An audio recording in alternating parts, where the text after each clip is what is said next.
Brits returning from northern Italy should self-isolate if they experience symptoms associated with the coronavirus outbreak, the UK's Health Secretary said today.Matt. Hancock advised anyone travelling back to the UK from north of Pisa to stay at home for a period of 2 weeks if they exhibit flu-like symptoms. Read more. Coronavirus, countries step up preventative measures as death toll rises. Read more. What is the coronavirus and how dangerous is it? It follows Italy confirming 7 coronavirus deaths and a sharp rise in the number of COVID-19 cases to 229 yesterday, up from just 3 on Friday.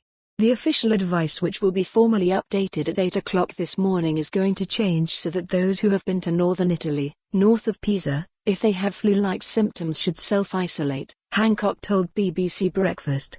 If people have been to the affected areas that the Italian government have quarantined, then they should self-isolate whether or not they have symptoms. Italy also put around 11 towns under lockdown in a bid to curb the spread of the coronavirus strain. Those include Lombardy and Veneto. And Hancock said anybody coming home after visiting those quarantined towns should also self-isolate.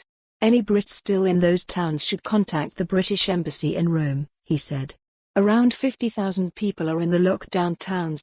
Read more. FTSE 100 plunges 3.4% as Italy confirms 7th coronavirus death if you have returned from these areas since 19 February and develop symptoms, however mild. You should stay indoors at home and avoid contact with other people immediately and call NHS 111. The government's official advice now reads.